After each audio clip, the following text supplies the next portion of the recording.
Welcome back, Balance Beamers. I'm your host, Naketa Thigpen, and of course, I am ecstatic to be back with you.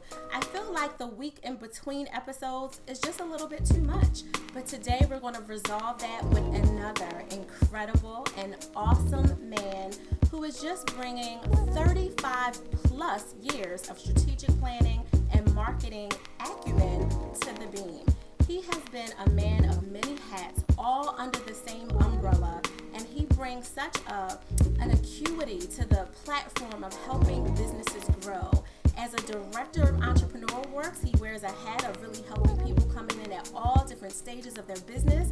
And as the owner and proprietary developer of an incredible program under the Prime Group, which is his own business, he has created a system that I know you want to hear about because it'll bring balance to your business. I welcome to Balance Beam, straight from Macon, Georgia, Earl Boyd. Earl, welcome to the Beam. Thank you very much, Naketa, and I appreciate you mentioning Macon, Georgia. Macon's always going to be dear to my heart, so it's great to be here. Thank you. Well, I know you and I have played phone tag, text tag, email tag for months, just trying to make sure that we could get infused into your busy schedule to get you on the beam, from traveling around the world and doing all the incredible things that you've been doing for your family and yourself and your friends, as well as your business partners. I'm excited that you had time for the Balance Beam, so thank you. Thank you for having me, and you're quite busy yourself too. Just a little bit. Just a right. little bit. Earl, tell all the Balance Beam listeners who are tuning in a little bit about you and all of the things that you do in business. Well, as you indicated, Naketa, I'm from Macon, Georgia, and I resided here in Philadelphia for a number of years. After working for IBM for about 3 years after I graduated from college, some friends and I had this idea that we would move to Philadelphia and start a business. One of the strangest decisions, looking back on it, one of the strangest decisions I've ever made. Made every mistake in the book, plus trying to start a business at that time because I didn't know anything about it. Mm-hmm. But by the grace of God, we were able to work through some of those painful beginning stages. And for the last 35 years or so, I've been in some kind of business for myself. The first business I actually owned was a marketing, consulting, and marketing agency and sales agency company for a lot of the black hair care companies during the 80s and 90s when the Jerry curl was the hot hairstyle. Ooh. So that's where I got my business started, and was in that business for quite a few years. But for the last 15 years or so, I've been working with business owners, trying to help them establish businesses, or in the case of those people that already have existing businesses, trying to provide them some tools, resources, and strategies to operate better and do more business and grow. That's, first of all, I had a flashback to the Jerry curl. Some people probably think I have a Jerry curl now, which I don't, but I do remember 30 plus years ago having one. So that is crazy. But there was also a boom for black hair companies, and you were an incredible part of that. So you got to see how things work and how quickly they can shift without the appropriate planning and without the right partners and the right partners in place to help you just balance everything that you're doing with business so you can go forward or make an appropriate shift. What did you feel like you pulled away from all of that you learned through a really high level, integral part of seeing black businesses grow? Like, what do you feel like that did for you to, push you to your next step? It was a very exciting time for black business during that time, because you had about 23, 24 black-owned manufacturers that were making hair products, and they controlled somewhere between $425 million of the sales that were actually taking place. And those companies gave opportunities for other businesses to go into business like mine as manufacturers, reps, and consultants. Then you had other advertising agencies, raw material manufacturers that were black owned that were supplying them. had a cadre of black-owned businesses that were functioning in that industry. And what it helped me to learn was the importance of at least having a sector of the economy that you had a strong stake in, where you could provide some opportunities for people in your community. And at that time, we really saw the benefit of that. I remember the fact that Ebony, Jet, Essence, Black Enterprise, those companies probably enjoyed some of their best years in terms of advertising revenues, because those companies, those black hair care companies, were placing ads and spending money in their magazines. And you just had that kind of ripple effect throughout our community, throughout the economy. The jobs that they provided were not only jobs that were in their stores and warehouses and plants, but they provided professional opportunities for vice presidents of marketing and sales and of production, chemists. So there were a lot of opportunities that particular, having control of that industry, provided for the community as a whole. And what I see now, the absence of that kind of control of the economy allows certain kinds of problems that we have in our community to just kind of grow and be even more prevalent. No, that makes sense on multiple levels. It made me pull immediately back to the process that you've developed for not just startup businesses, but businesses that are not kind of playing in the venture capital arena, and having a process for them, hopefully, so that they can start out right, understand the benefit of a consistency, content marketing, management, all the things. And I don't want to take away from your opportunity to explain your product. But what I know about it, and I'm amazed by it, which I think it needs to be in every single entrepreneur works, work program, you name it. Anyone who's doing anything for entrepreneurs needs to have your system, because it closes the gaps, if I could say that, on some of the holes that could be created, where it makes people make decisions out of desperation because they didn't have that process in place, and then they could make technically bad decisions that lead back to where we were. Yeah. And I'll just say that and let all the balance beamers read in between those lines.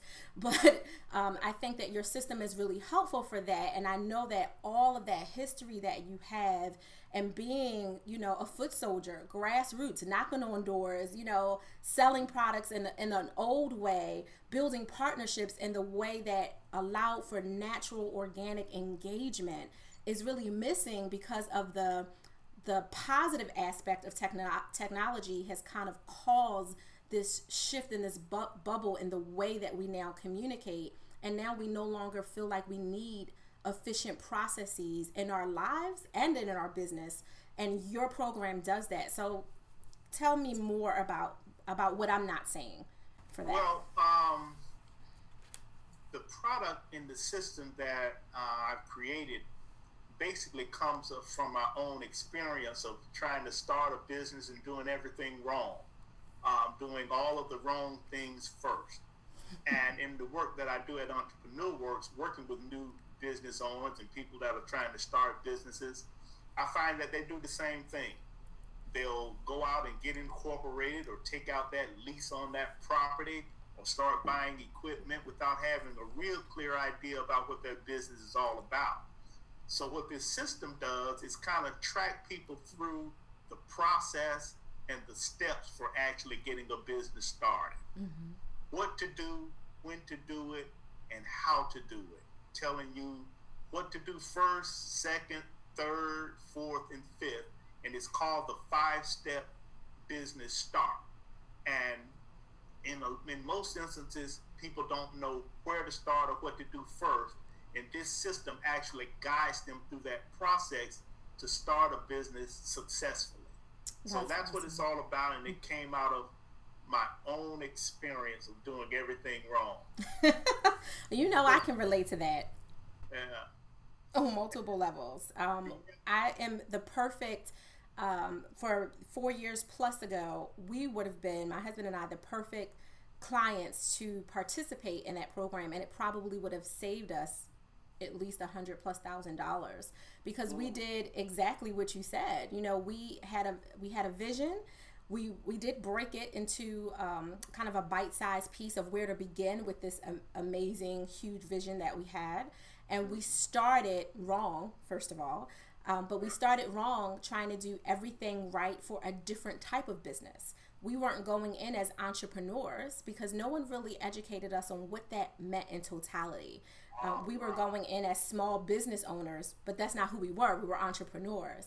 So just the defining language that your program would have helped us understand would have created not only a financial stability, but it would have given a lot more, a lot clearer boundary to define what we had to do, where we needed to work within, and what to not do in the order we did it. We went to, unfortunately, and I won't call out the names right now, but we went to some really, really reputable consultants that if I said the name, everyone is like, oh yeah, can't go wrong there. Well, they signed off, they congratulated us, they encouraged us to move forward because we were doing everything right according to dotting the I's and crossing the T's as small business owners, from the 60+ page business plan, thorough breakdown of industry research, the whole 9. And it was all wrong. We did the lease.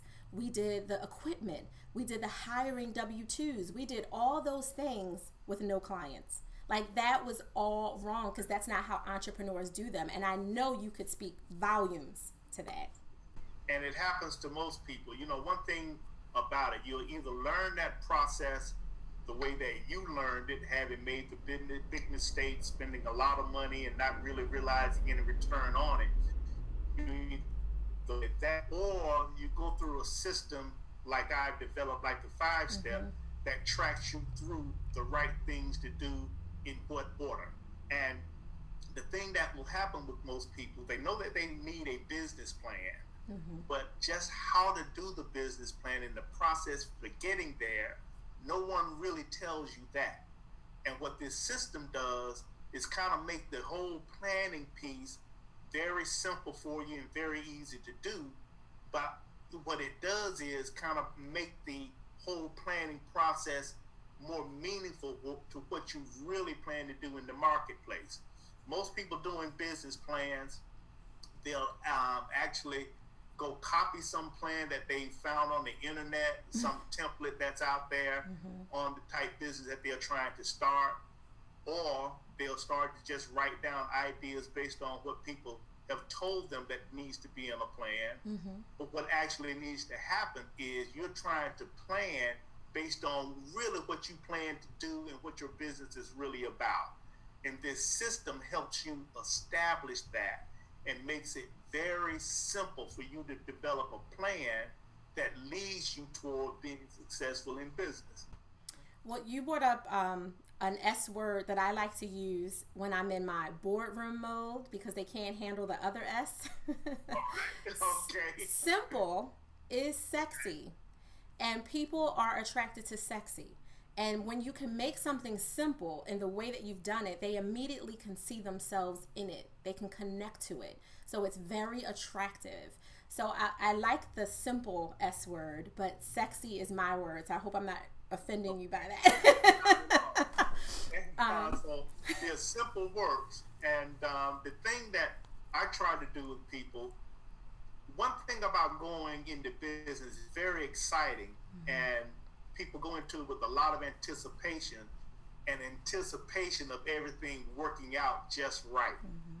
But what I also suggest to people is slow down. Yes. Just slow down a little bit and think this thing through in terms of the things that you have to do to make it get off to the kind of start that's going to lead you to some success.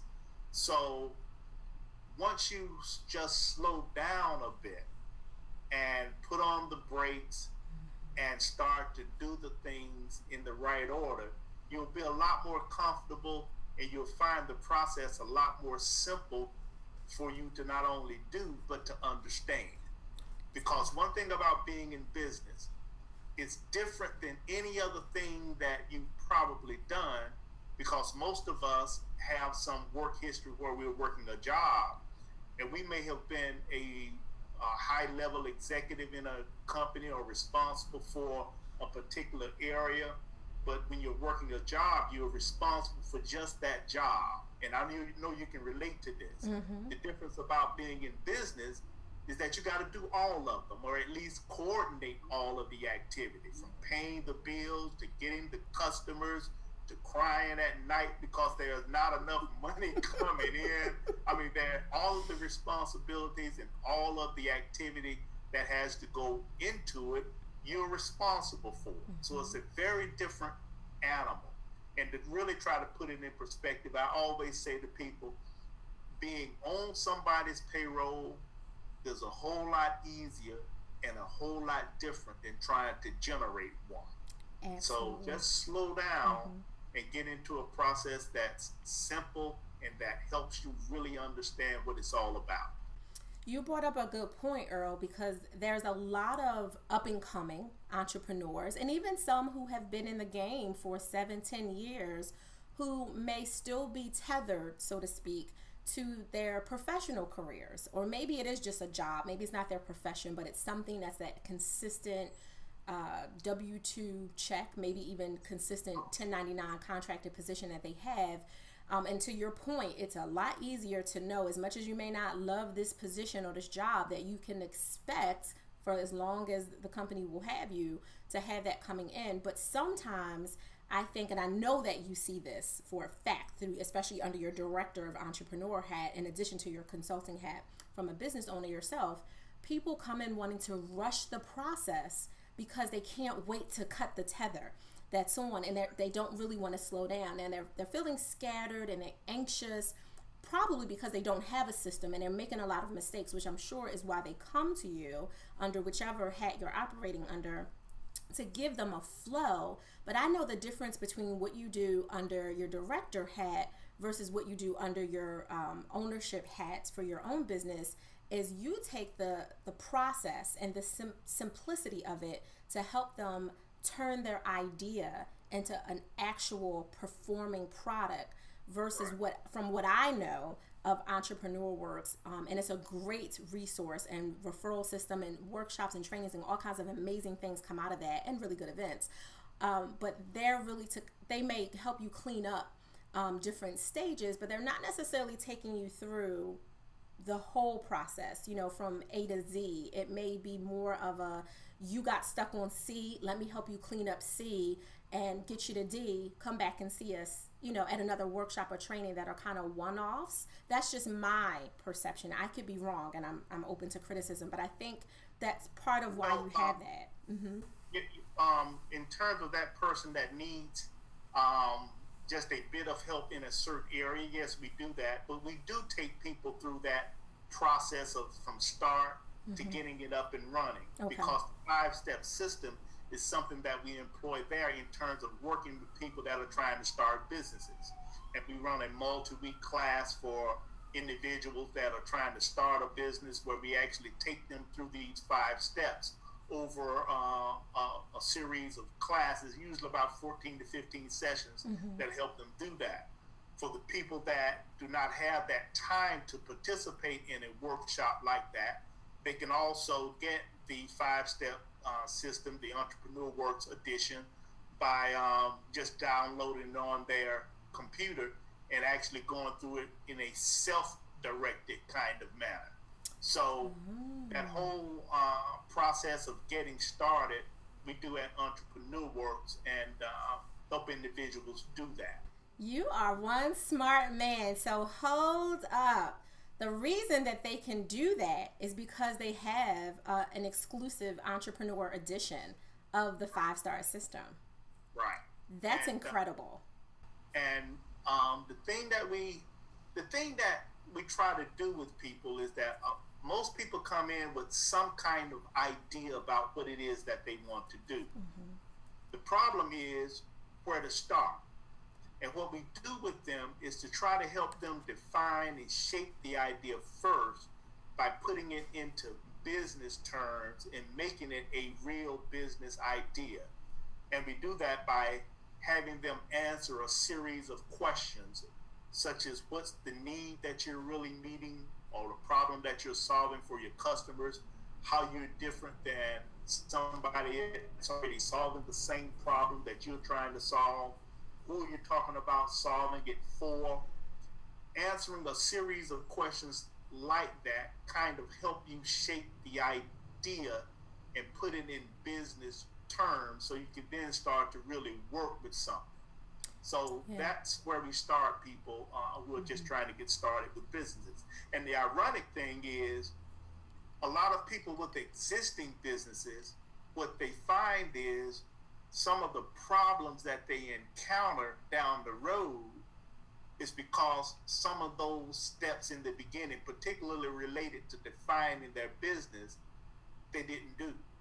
So even for an existing business, this process allows people to go back and really reflect on where the gaps and holes are in their existing businesses and make some course corrections. Absolutely. And I was just thinking, if I would have had this system 4+ years ago, how much balance I would have in my marriage, for myself, and of course, obviously, in my business. Because when you don't have a system with appropriate processes in place, and we had a system, but it was the wrong system for the wrong type.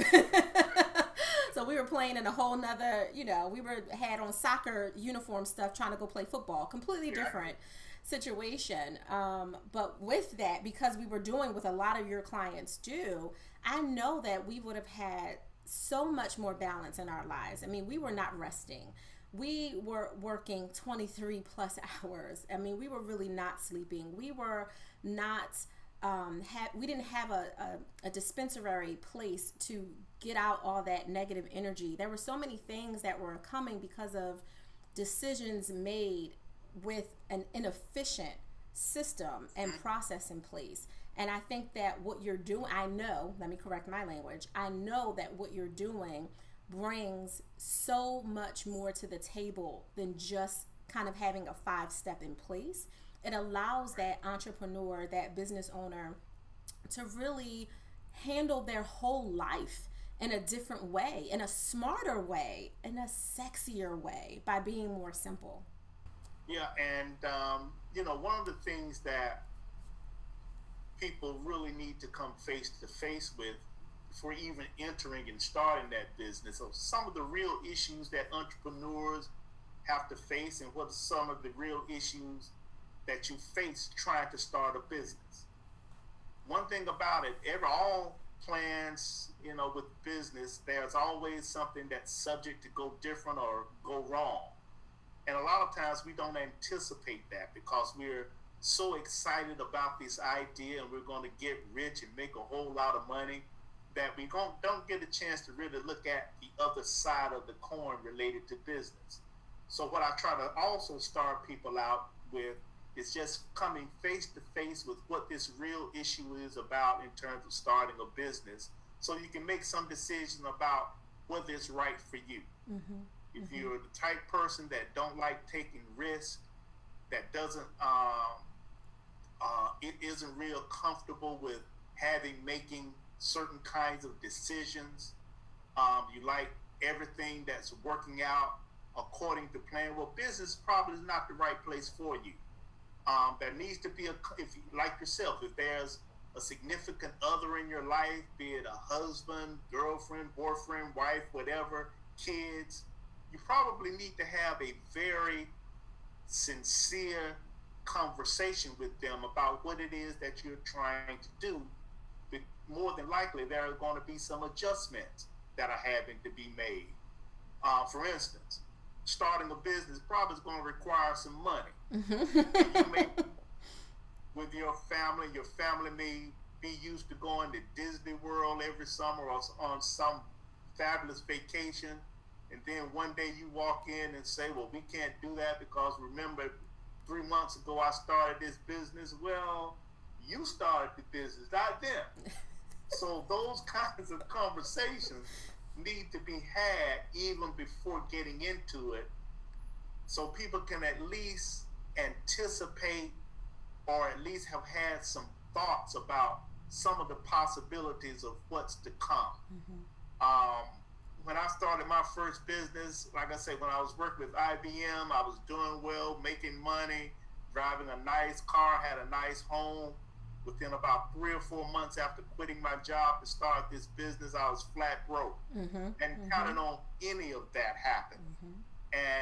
But that kind of thing can occur to anybody that's starting a business. So you just need to have some frank conversations with people that are in your life. And so those are some of the first things I always talk about with people that are considering starting a business. Let's come face to face with what it's all about so you can really evaluate whether it's for you or not. That's such a good point. We talk a lot on the balance beam about money mindset, right? Whether the expert that's on, like yourself, is both a professional and an entrepreneur, which I call careerpreneur, or rocking one of the other side, kind of the polar opposite of that continuum.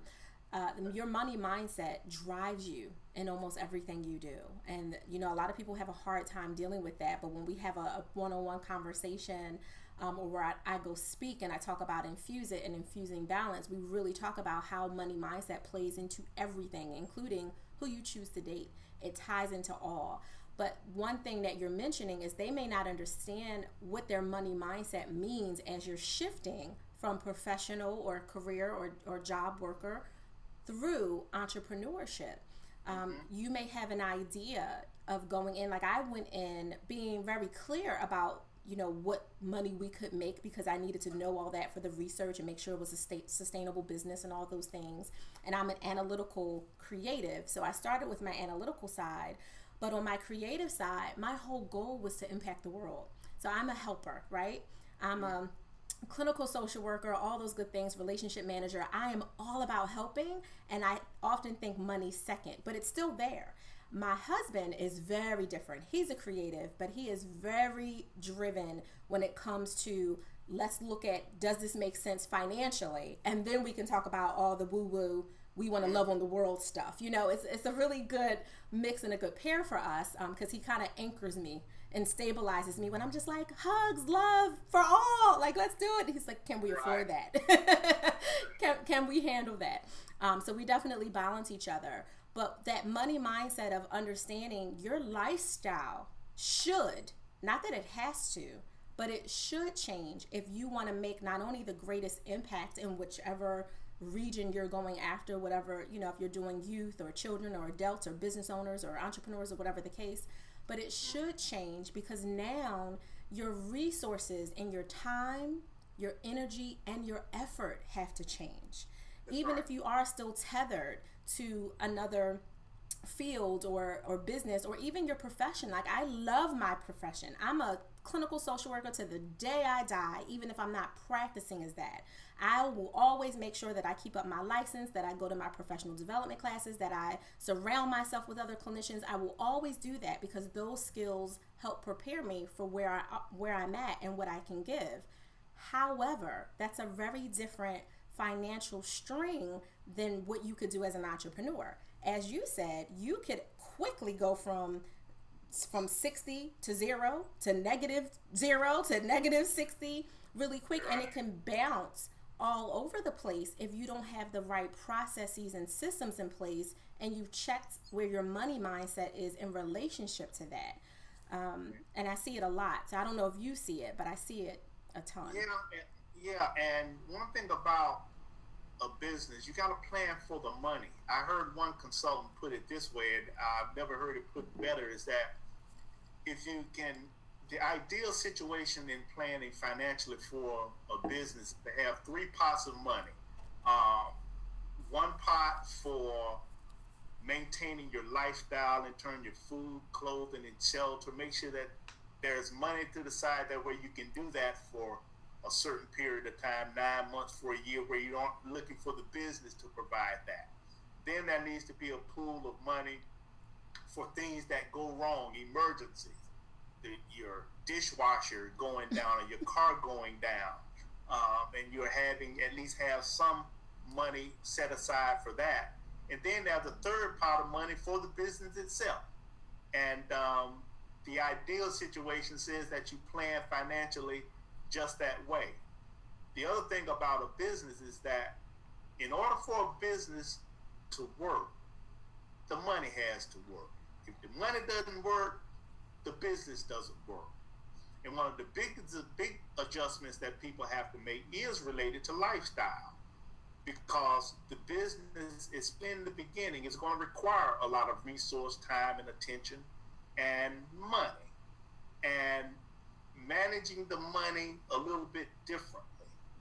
Making that sacrifice where you don't go out to dinners regularly or take these side trips every weekend that you usually do. You're probably going to make some adjustments to those things because you want to make sure that you take care of the financial needs of the business.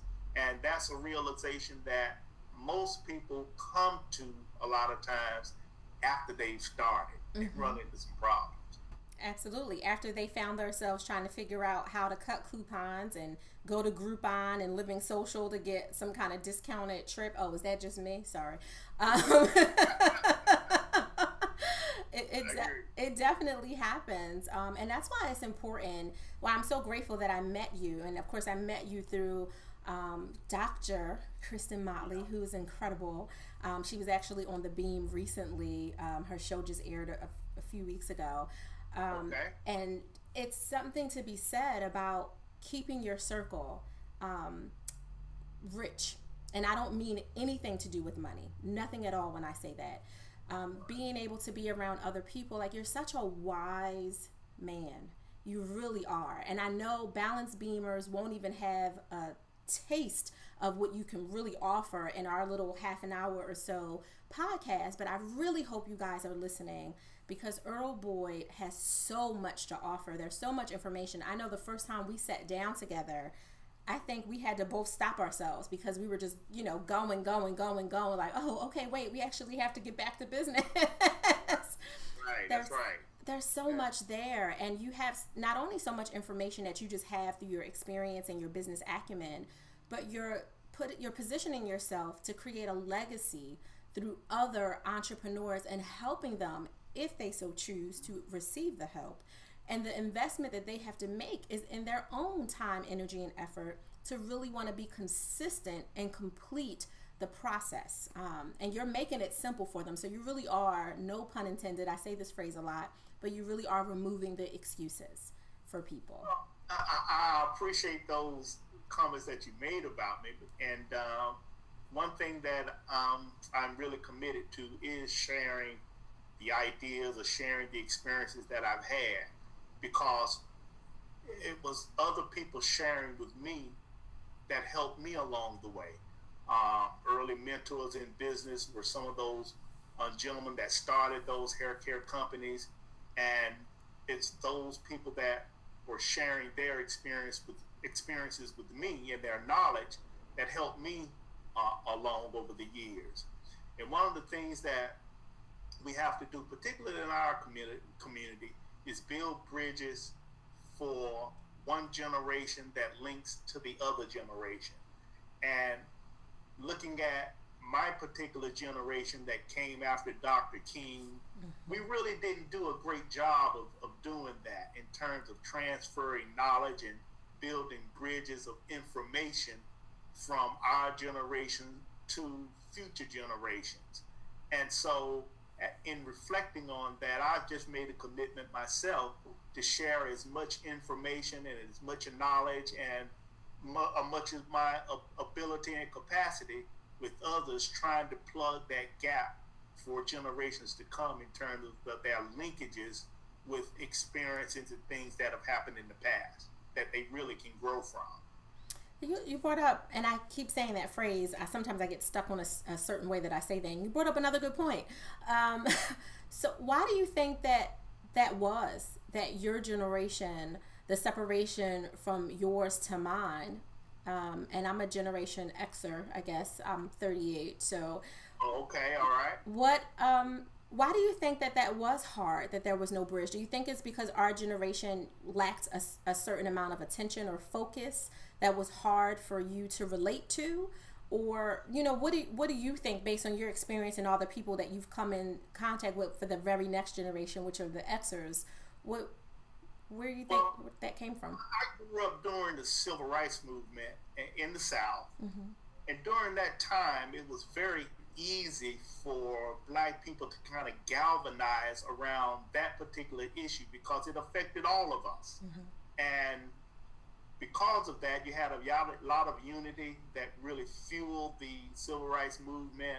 You had a lot of focus and attention on directing energy a certain way. So it was very easy to do that because the problem that we were facing at that time was so evident and so prevalent. And I guess after getting through that, going post civil rights, those of us who then kind of got some of the rewards associated with that in terms of having access to certain kind of career opportunities, access to certain educational opportunities. When we got those things, we probably became a little more individualistic in our consciousness about what was happening with us. And that whole idea of sharing and community really started to be not as prevalent or a bit more watered down. And I think the whole thing of being able to share with the community and kind of allow it to benefit from the process, from what I would call the positive things that were happening for us, we kind of lost sight of that. Mm-hmm. And didn't build those bridges, those information bridges that will allow people to benefit from their past. You will ask some young people today about certain things, about certain people during the 60s, be it Motown music, be it Dr. King, be it the Black Panthers or whomever, and they have no knowledge of those things at all. And it's unfortunate that's that way, but that's the opportunity and that's the responsibility that my generation, we really didn't build those information bridges and those linkages that would benefit the generations like yours. That's a really good point. Thank you for not only that breakdown, but that honest receiving of some of the mistakes, not just of your own self, but of your brothers and sisters from your generation. I appreciate that because I'm the oldest of five, so I'm speaking from a different generation than all of my siblings, let alone obviously my children. But I've had some of these conversations before. I'm always around really awesome, wise people, but not all of them will take ownership for some of the things that are missing. What they'll say is, these kids, y'all don't know nothing. And that's not to say that that's the only reason, right? But you have some of the issues we do, but it's a big contributor. Mm-hmm. One of the things that I realized when I was in Italy was that all over the country there are memorials, statues of the past and of their history. They've documented it all, and it's passed along, and it's all over the country. And that makes a significant difference in terms of the cultural pride and the understanding and how you move forward as a community and as a culture by being able to draw on that kind of knowledge of history. And unfortunately, for a lot of our young people, they just don't have access to that kind of information in terms of even things that have happened within our community in the last 30, 40 years or so. It's unfortunate, but we are finding ways to do better. And there are tools like the internet, more and more young people like yourself being more curious and finding ways to find information and valuable experiences that will benefit you. You know, those things are starting to happen. So the future is still some great possibilities for us. Absolutely. I mean, bringing it full circle to where you first started with the history that you were a part of. You were literally a history maker for the $425+ million booming industry that was in the Black community. And lots of communities have aspects that they can pull on and draw on and say, you know, we were responsible or we were a huge innovator for this area. But that's something that not a lot of us know. And the history of it could be a powerful driving force in literally adding a sense of peace to you, which of course is connected to you being able to balance with the idea that this is possible if you build the right relationships that are actually partnerships, which is really an important, notable variation. You know, people think relationships and they think we have to be friends. Well, hopefully you're being friendly. Hopefully there's some element of positive relationship, some aspect of wanting to be around each other, not avoiding the meetings like, oh God, Naketa's calling, you know, like we don't want it to be like that. But also when you think about let's go into this relationship as a partnership, a reciprocal partnership. There is no 50-50 because that's the myth of work-life balance. That's why people think it doesn't exist. Your marriage is not 50-50. Sometimes your wife is giving 70% to your 30 and vice versa, depending on who needs what. It's the same in business. And I think the industry that was so pivotal 30 plus years ago with the Black hair care industry, just as an example for what you know truth about specifically based on your own direct experiences, it was about partnerships. And when those partnerships started to become tainted and the money mindset got thrown in there and all watered down and all kinds of things were happening. And I know some of it was because of misunderstanding, lack of knowledge for certain things, manipulation. I know that a lot of those things played a part in it, but also strategic partnerships are what helped it grow. And if we can get back to that place of not being so, to use your word, individualistic and thinking, well, it's about me, it's about mine, I'll help you later after I get mine. How about let's come together strategically, because you have to make sense. You can't thin yourself out to the point that you break and now you can't help anyone. But you definitely wanted to do it where you're banding together and moving forward in partnerships. And when I say that, because I know you're a businessman, I don't mean doing everything as a JV or, you know, something like that. It doesn't necessarily have to be a money partnership. It could just be a referral system. It could be a resource and be okay with being a resource. Things like that. Relationships matter, and they are big for business owners. Mm-hmm. Because when we talk about resources in business, resources can come in the form of money, equipment that you may have, or supplies that's required to do the business. But it's also one of the biggest resources that you can have are relationships with others. You know, over the years, one of the big things that has benefited me during my career is relationships with other people. And for most things that I encounter, even now, I at least know someone to call that can help me, share some information, enlighten me. They have actually done it before, and that makes a big difference. And you're correct in terms of strategic partnerships. Strategic partnerships make a difference, and they expand your capacity, and they expand the kind of resources that can be out there helping you doing what you're trying to do. So I agree with you totally in terms of the importance of establishing those relationships. And you are right on in terms of a relationship being a mutual situation where there's mutual benefit and profit for the people that are involved in it. There's no one-way street. It's always a two-way street in a relationship. And establishing those kinds of relationships can make a tremendous difference in your business. Absolutely. I'm visual, you know that from sitting with me in meetings, and my eyes dart all over the place because I'm going inside my head to paint a picture. It's a very special thing to sit with Naketa and not get lost in where my eyes are darting. But I immediately thought of when you were talking about it not being a one-way street.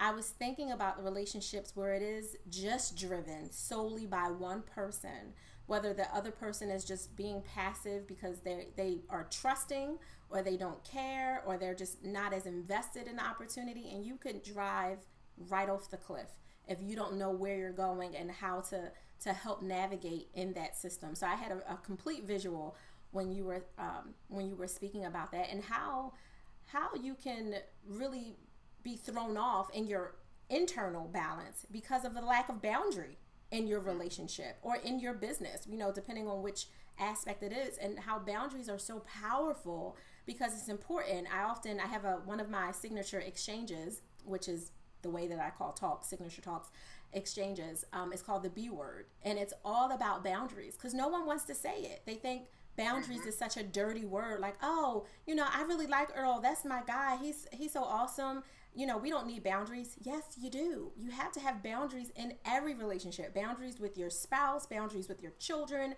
boundaries with your own parents, and definitely boundaries in your professional relationships, because they're there to not only protect you and hold you accountable for what you're responsible for to contribute, but they also make things easier for the other person to understand what's okay for them. Where should they go? Where should they extend themselves? When should they pull back? What's their lane and what's your lane? It really does help everyone communicate better when you have them. You're absolutely right. And I think having those governors on you, or having, as you express, those boundaries really help you maintain and manage a relationship. And the other thing that you mentioned in terms of it's like this: if a relationship isn't mutual and of mutual benefit and profit, it's really not a relationship. It's a transaction, maybe, but it's not a relationship, because a relationship indicates that there is something mutual respect, mutual giving and taking that dictates, or at least defines that. So in a relationship, it's mutual. If it's one way, it's usually a transaction. You're 100% right. I'm smiling because I'm thinking, I know you and your wife have an awesome relationship. You just traveled around the world with that woman. Well, that was a great experience being able to do that, and so hope to be able to do more things like that. Well, you will, and you'll be able to do it in such a more strategic way because your program is available digitally, right?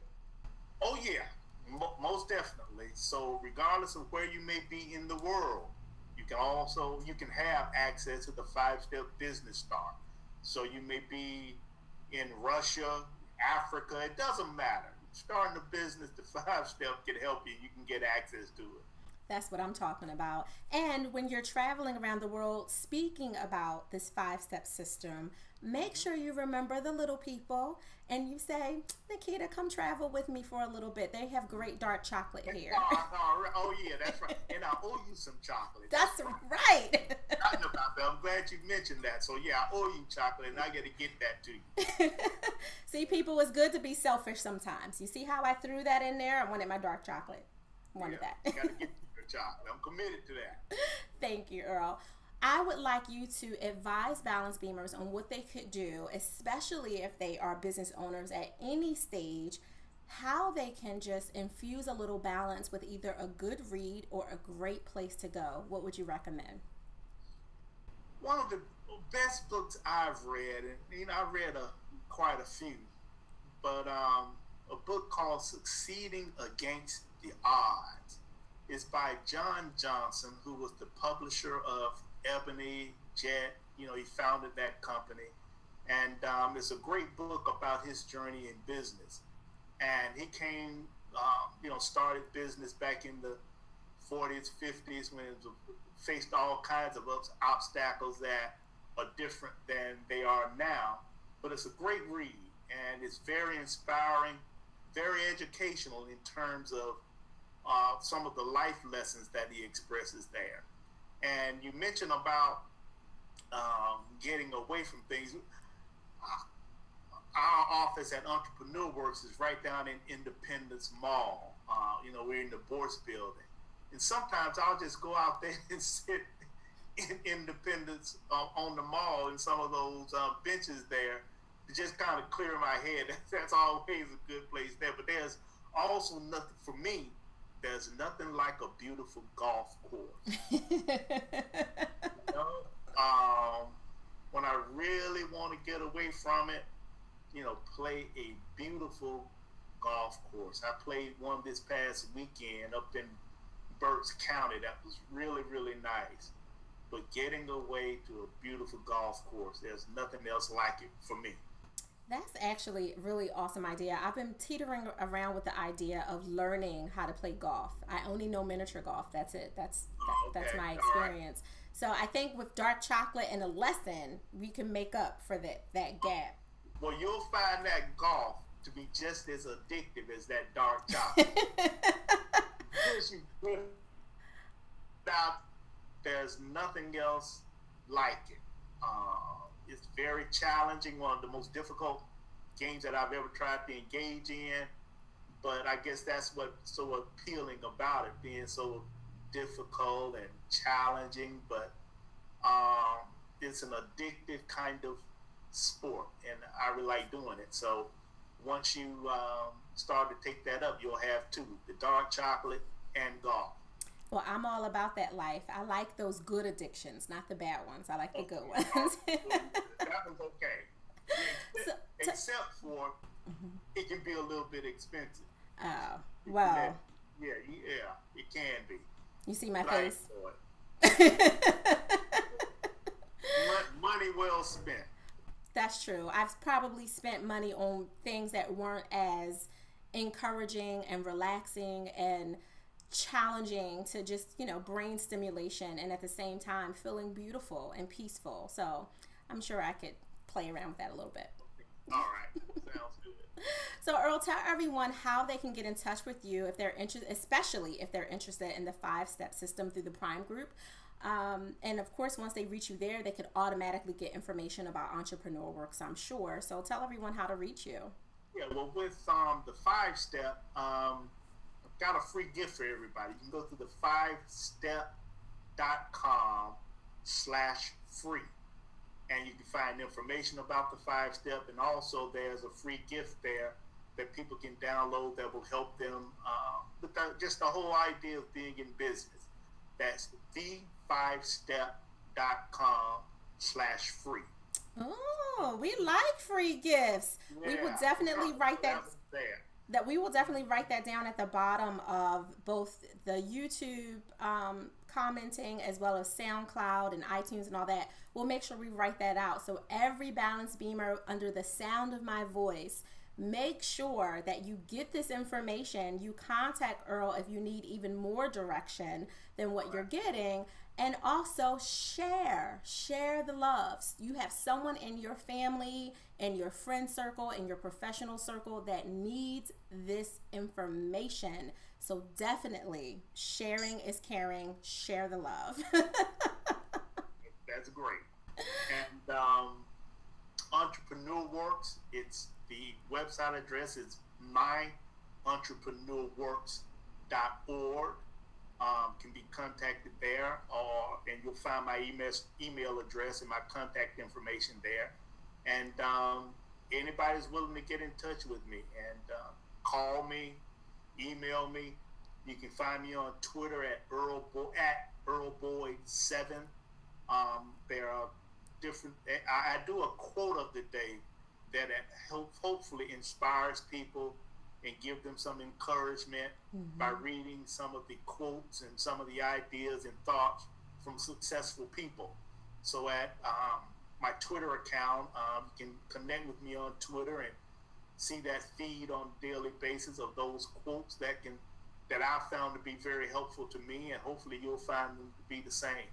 Oh, Earl, I didn't know you were on Twitter. I have to follow you from @FigPro. I will definitely do that because Twitter is my favorite. Yeah, it's my favorite place to, my husband doesn't like when I say my favorite place to play, but it really is my favorite place to play. So I'll definitely follow you today on Twitter. So this is exciting. And on earlboyd.com, that's my blog. You'll find all kinds of articles about being a business owner and entrepreneurship. So go there to read some of that information and find out, maybe you'll find some things that will help you with your business pursuits or just in life in general, because there's all kinds of articles there that I've written and posted there.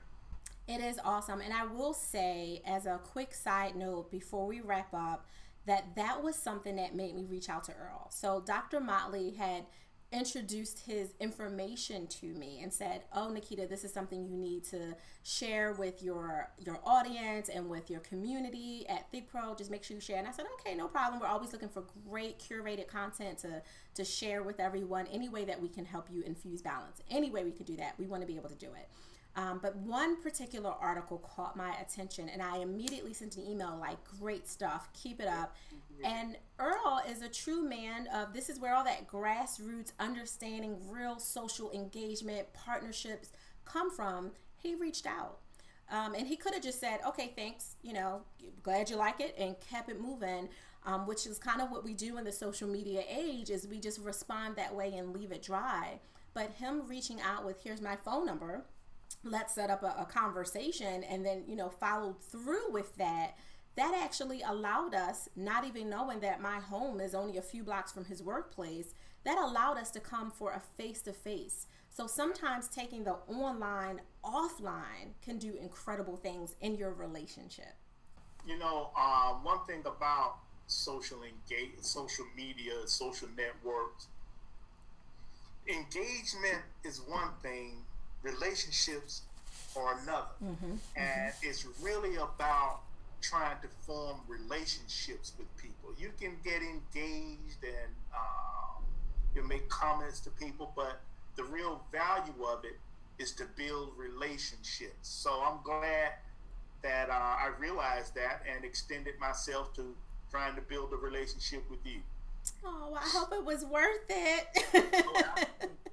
No question about it. You've been awesome. Earl, you stay right there. This has been an amazing, as always. And I say that with joy in my heart, because every single expert that we bring on the Balance Beam is vetted and filtered, because we know not only will they give you great information to help you literally, no pun intended, infuse balance into your life and business, but we also have a connection with them, some kind of spark that happens that says this person needs to be heard and they need their story illuminated in another way. Now, Earl has his own vetting of media and PR and all those other things that happen in his life as a professional, but we know the Balance Beam is special, and it allows you to hear people's authentic truth, to hear them speak from a different place that's not, in 2-minute sound bites. So Earl, I appreciate you being here. I'm glad you're here. I don't want you to go anywhere yet.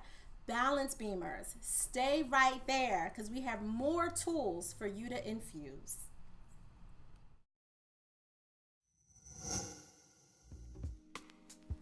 Welcome back to another empowerment moment just for you.